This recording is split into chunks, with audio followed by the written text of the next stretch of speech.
नमस्कार, घड़ी में बज चुके हैं 5 और श्वेता और अनंत रोज की तरह आपके सामने हाजिर हैं दिन भर की तमाम बड़ी खबरें लेकर। खास करके ये विशेष बुलेटिन हमने इसलिए बनाया है क्योंकि खास करके जितने भी बड़ी खबरें होती हैं, कोई भी बड़ी खबर आपकी नजरों से चूक ना जाए और छूट ना जाए। और हमारी कोशिश ये होती है कि बड़ी खबर तो बताएं ही बताएं, साथ साथ अच्छी खबर भी आपको दिखाएं। और आप लिख कर रख लीजिए, दिन भर की जो भी बड़ी खबर होगी या उससे जुड़ा अपडेट होगा आपको इस बुलेटिन में मिल जाएगा। तो बिना सोचे जीएनटी लगा लीजिए 5 बजे और बड़ी खबरों से रूबरू हो जाइए। तो चलिए शुरुआत करते हैं और बात करते हैं आईएनएस विक्रांत की। 31 जनवरी 1997 को नेवी से रिटायर हुए आईएनएस विक्रांत का आज करीब 25 साल बाद पुनर्जन्म हो गया।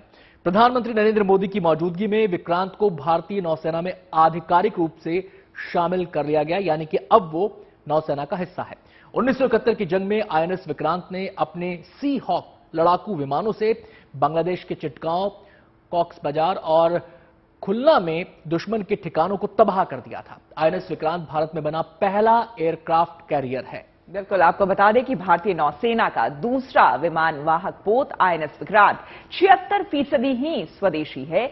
इस विमान वाहक पोत में 24% पुर्जे विदेशों से खरीद कर लाए गए हैं। इनमें कई रडार, वेपन सिस्टम और दूसरे उपकरण शामिल हैं। आईएनएस विक्रांत को बनाने के लिए स्टील भारत की स्वदेशी company steel authority of India ने बनाया है। आईएनएस विक्रांत के लिए कई वेपन सिस्टम और उपकरणों का निर्माण भारत के Defence Research and Development Organisation ने खुद किया है। अपने आप में ये गर्व की भी बात है और बहुत बड़ी बात। आईएनएस विक्रांत के निर्माण और इसकी यात्रा में हम इन सभी पंच प्राणों की ऊर्जा को देख सकते हैं। आईएनएस विक्रांत इस ऊर्जा का जीवन संयंत्र है। अभी तक इस तरह के एयरक्राफ्ट कैरियर केवल विकसित देश ही बनाते थे। आज भारत ने इस लीग में शामिल होकर विकसित राष्ट्र की दिशा में एक और कदम बढ़ा दिया है। इसके साथ ही आपको बता दें कि एक और बड़ा बदलाव हुआ है। इंडियन नेवी को नया नौसेना ध्वज सौंपा गया है। इसमें से अंग्रेजों की निशानी क्रॉस का लाल निशान हटा दिया गया है। अब इसमें तिरंगा और अशोक चिन्ह है, जिसे प्रधानमंत्री नरेंद्र मोदी ने महाराज शिवाजी को समर्पित किया। इस मौके पर प्रधानमंत्री ने कहा कि शिवाजी की समुद्री ताकत से दुश्मन कांपते थे। आज नौसेना नया ध्वज छत्रपति वीर शिवाजी महाराज को समर्पित करता हूं। ये नया ध्वज नौसेना के बल और आत्मसम्मान को बल देगा। आपको बता दें कि नए ध्वज के बाईं ओर तिरंगा है और दाईं तरफ अशोक चक्र का चिन्ह है। इसके नीचे लिखा है शम नो वरुण है, यानी वरुण हमारे लिए शुभ हो। पहले नौसेना के झंडे पर लाल क्रॉस का निशान होता था।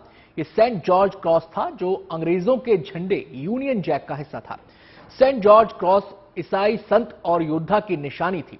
2001 में लाल क्रॉस हटाया गया और 2004 में इसे फिर से लगा दिया गया, लेकिन अब सेना को नए निशान के साथ अपना नया ध्वज मिल गया है। आज भारत ने गुलामी के एक निशान, गुलामी के एक बोझ को अपने सीने से उतार दिया है।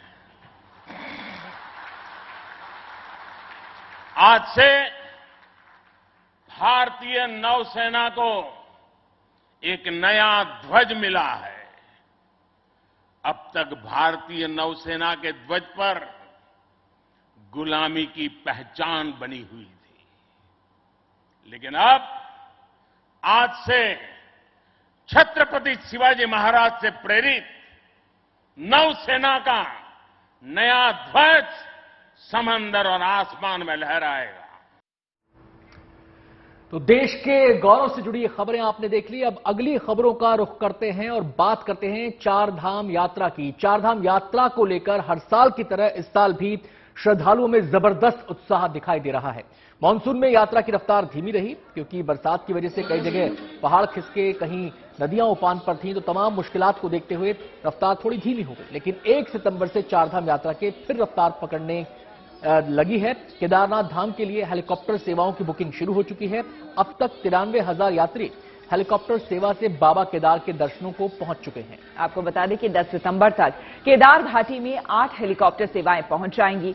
हेलीकॉप्टर सेवाओं के बढ़ने से 4 धाम की यात्रा आसान हो जाएगी। फिलहाल एक ही हेलीकॉप्टर धाम के लिए अपनी सेवाएं दे रही है। केदारनाथ की यात्रा पर इस बार रिकॉर्ड संख्या में तीर्थ यात्री पहुंच रहे हैं। 4 महीने की यात्रा में 10,60,000 के करीब यात्री बाबा केदार के दर्शन कर चुके हैं, जो कि अब तक केदारनाथ यात्रा के हिसाब से एक रिकॉर्ड है। यात्रियों की संख्या बढ़ने पर प्रशासन ने सतर्कता बरतने के आदेश दिए हैं। हेली सर्विसेज अभी जो एक हेलीकॉप्टर सर्विस चल रही है, आने वाले कुछ 10 से 12 दिन में समस्त हेली सर्विसेज द्वारा बताया गया है कि वो वापस अपने ऑपरेशन चालू करेंगे और जैसे जैसे मौसम साफ होगा उसमें भी बड़ी बढ़ोतरी होगी हेली सर्विसेज में और जो यात्री हेलीकॉप्टर से जा रहे हैं। लेकिन बीच में मौसम खराब होने के कारण कभी कभी ट्रिप्स हमारी कैंसिल भी हो जाती है। चलिए अब बात कर लेते हैं अरुणाचल प्रदेश के उस पारंपरिक त्योहार की जिसकी छटा देखते ही बनती है। बहुत ही जोश और उत्साह के साथ मनाया जाने वाला सोलंग अरुणाचल प्रदेश में रहने वाले आदिवासी समुदाय के सबसे लोकप्रिय त्योहारों में से एक है। इस दौरान कई तरह के सांस्कृतिक कार्यक्रमों का आयोजन किया जाता है। इस दौरान देवता को सौभाग्य प्रदान करने और सभी घरेलू जानवरों की सुरक्षा के लिए प्रार्थना भी की जाती है। अरुणाचल प्रदेश के मुख्यमंत्री पेमा खांडू और राज्यपाल बीडी मिश्रा ने सोलंग के शुभ अवसर पर आदिवासी समुदाय को शुभकामनाएं दी। इस मौके पर मुख्यमंत्री पेमा खांडू का कहना था कि समृद्ध संस्कृति, परंपरा और विरासत को संरक्षित करने की जरूरत है। इसके लिए युवाओं को आगे आना चाहिए। युवा पीढ़ी को अपने समुदाय, भाषा, सांस्कृतिक लोकाचार और पारंपरिक मूल्यों के इतिहास के बारे में जानना चाहिए। आदि जनजाति मनाया जाता है अरुणाचल प्रदेश का। इसका इम्पोर्टेंस ये है कि हम लोग जो धान लगाता है, जैसे पानी खेती में धान लगाता है, धान लगाने का बाद हम लोग ये खीरा नहीं खाना है वो धान को, और पल अच्छा देना है, पल अच्छा से निकलना है, तो उस सिलसिले में हम लोग इसको मनाया जाता है। रुख करते हैं अगली खबर का। सुप्रीम कोर्ट के फैसले के बाद नोएडा में गिराए गए ट्विन टावर का पूरा दृश्य जो है वो खूब सुर्खियों में रहा और अब तक सुर्खियां बटोर रहा है। ट्विन टावर के गिरने से 80,000 टन मलबा निकला है, जिसमें से ये पहले ही तय हो चुका था कि 50,000 टन मलबे का इस्तेमाल इन ट्विन टावर के बेसमेंट को भरने के लिए किया जाएगा। बचे 30,000 टन मलबे का इस्तेमाल के उपाय भी खोज लिए गए हैं। जो मलबा बेसमेंट भरने के बाद बच रहा है उसे रिसाइकल करने के बाद इस्तेमाल करने का नया रास्ता ढूंढा गया है, जिसके जरिए अब कमाई की तैयारी की जा रही है। बिल्कुल, आपको बता दें कि अब इस मलबे के जरिए ऐसे प्रोडक्ट्स बनाने की कोशिश की जा रही है जिसे ओपन मार्केट में उतारकर बेचा जा सके। इसका जिम्मा उठा रही है सेक्टर 80 में मौजूद कंपनी रामकी, जिसे लीड कर रहे हैं मुकेश धीमान, जो प्रदूषण रहित निस्तारण का प्लान लेकर सामने आए हैं। दरअसल बचे 30,000 टन मलबा को ट्रकों के जरिए प्लांट तक ले जाया जाएगा। 250 से 300 टन मलबा रोजाना इन प्लांट तक पहुंचेगा, जिसके लिए ट्रकों को में इसे ले जाकर ढोया जाएगा। फिर प्लांट में इसको रिसाइकिल कर उसके टाइल्स बनाए जाएंगे। सीएनडी वेस्ट आएगा लगभग 30,000 टन और इसी को हम यहाँ पर सीएनडी प्लांट सेक्टर 80 में प्रोसेस कर देंगे। इसको प्रोसेस करने के बाद हम इसको टाइल्स फॉर्म में कन्वर्ट कर देंगे। प्रधानमंत्री नरेंद्र मोदी आज मंगलुरु पहुंचे, जहां करीब 3,800 करोड़ रुपए की अलग अलग परियोजनाओं का उद्घाटन उन्होंने किया। इसमें न्यू मैंगलोर पोर्ट अथॉरिटी के शुरू किए गए कंटेनर्स और दूसरे कार्गो को संभालने के लिए 280 करोड़ रुपए से ज्यादा की परियोजना की सौगात भी पीएम ने दी। इसके अलावा प्रधानमंत्री ने पोर्ट की शुरुआत की गई करीब 1,000 करोड़ रुपए की 5 परियोजनाओं का शिलान्यास भी किया। बिल्कुल, आपको बता दें प्रधानमंत्री 2 दिन के कर्नाटक दौरे पर हैं। बेंगलुरु में पीएम ने एक विशाल जनसभा को संबोधित किया। कर्नाटक बीजेपी की कोर कमेटी के साथ पीएम बैठक करेंगे। पीएम मोदी का ये दौरा कई मायनों में खास है। राज्य में अगले 8 महीने के अंदर विधानसभा चुनाव हैं। उससे पहले यहां कई स्थानीय मुद्दे गरमाए हुए हैं। बीजेपी नेताओं को उम्मीद है कि चुनाव से पहले पीएम का ये दौरा बीजेपी कैडर और कार्यकर्ताओं में जोश भरेगा।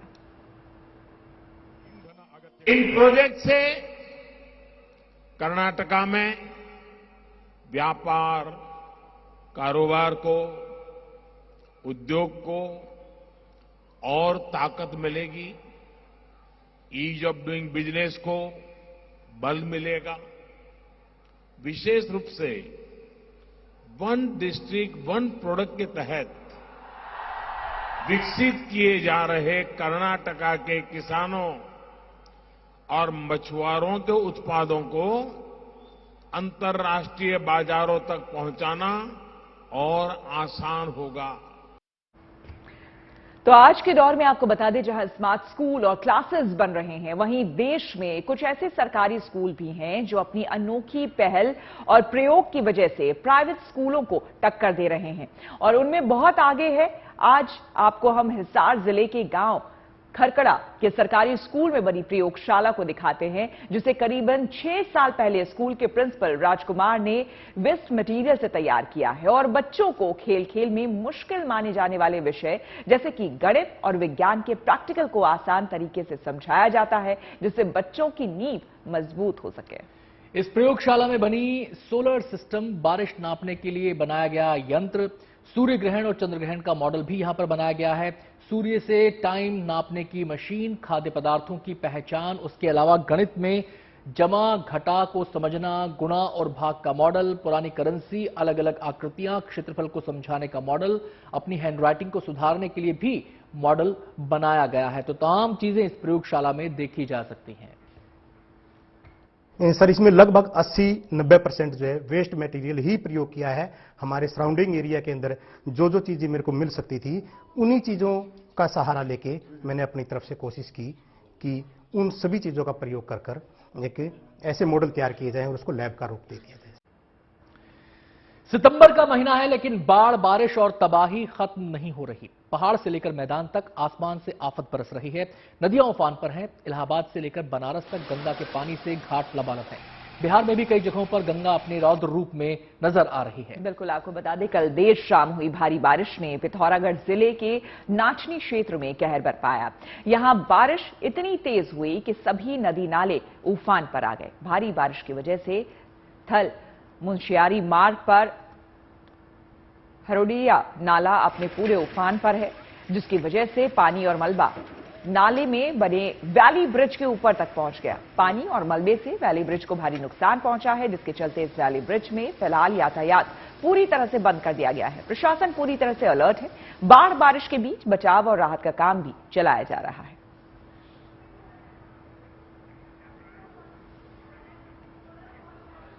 रुक करेंगे अगली खबर का। कश्मीर बदल रहा है। कश्मीर में अमन है। अब सेब के व्यापारियों के चेहरे पर मुस्कान है। इस बार कश्मीर में सेब की अच्छी पैदावार हुई है। ऐसे में पुंछ जैसे जगहों पर 20 से 35 रुपए किलो सेब बिक रहा है। स्थानीय दुकानदारों का कहना है कि कम कीमत होने की वजह से अच्छी बिक्री हो रही है। हर कोई कश्मीरी सेब खरीद सकता है। ज्यादा कीमत होने पर गरीब लोग सेब नहीं खरीदते थे। ऐसे में कम कीमत स्थानीय व्यापारियों के लिए अच्छी खबर है, क्योंकि इससे बिक्री बढ़ी है। वहीं कुछ स्थानीय दुकानदारों का कहना है कि स्थानीय प्रशासन को कुछ और काम करने की जरूरत है, क्योंकि बाहर के व्यापारी भी यहां काफी सेब खरीदने आते हैं। अगर सड़कें अच्छी होंगी और व्यापार करना आसान हो जाएगा। ऐसे में सरकार को इस तरफ भी ध्यान देना चाहिए। हम आपको बता दें कि कश्मीरी सेब के बाहर के देशों में भी काफी डिमांड है। बाहर के देशों से भी काफी संख्या में यहां व्यापारी कारोबार के लिए आते हैं। कल तक जो ये सेब यहाँ था, ये 100 रुपए किलो बिक रहा था।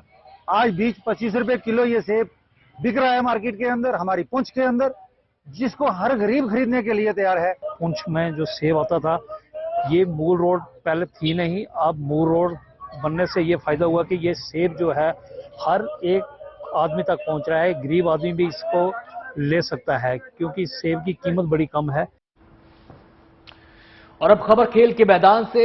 एशिया कप में आज पाकिस्तान और हांगकांग के बीच मुकाबला होना है। इस मैच को जीतने वाली टीम रविवार को भारत से भिड़ेगी। दोनों ही टीमों को एशिया कप में बने रहने के लिए ये मैच जीतना जरूरी है। ये दोनों ही टीमें भारत से मात खा चुकी हैं। जीतने वाली टीम टॉप 4 में शामिल होगी, जहां भारत उसका इंतजार कर रहा है। टीम इंडिया पाकिस्तान और हांगकांग दोनों को ही हरा चुका है। 28 अगस्त के दिन भारत ने पाकिस्तान को 5 विकेट से हराया था। वहीं बुधवार को भारत ने हांगकांग को 40 रनों से मात दी थी। बिल्कुल, आपको बता दें कि पाकिस्तान और हांगकांग के बीच ये मैच शारजाह में होगा। T20 में पहली बार दोनों टीमें आमने सामने हो रही है। हांगकांग की टीम के पास ज्यादा अनुभव भले ही ना हो, लेकिन भारत के खिलाफ जिस तरह का प्रदर्शन हांगकांग ने दिखाया, वो वाकई चौंकाने वाला था। खासकर हांगकांग के बल्लेबाजों ने भारतीय गेंदबाजों का जमकर सामना किया। जो लास्ट गेम अच्छा खेले हम लोग, वी प्ले रियली वेल। अभी मुझे लगता है कि ओवरऑल जो टीम का माहौल है बहुत अच्छा है और मेरी शुभकामनाएं टीम के लिए। और जैसा खेल रहे टीम ओवरऑल बहुत अच्छा है और विभिन्न एशिया कप पूरा एशिया कप भारत नहीं अच्छा, टीम का जो मोरल है बहुत अच्छा लग रहा है, एनर्जी बहुत अच्छी है, जिससे प्रिपेयर कर रहे हैं। अभी राहुल भाई वापस आ गए और जिस तरीके से चीजें हो रही हैं आसपास, और रोहित शर्मा आई think he is leading from the front, so happy for him. Virat Kohli का परफॉर्मेंस है, वो बहुत अच्छी बैटिंग कर रहा है। Hardik I think he is a born captain. तो आज इस खास बुलेटिन में फिलहाल इतना ही।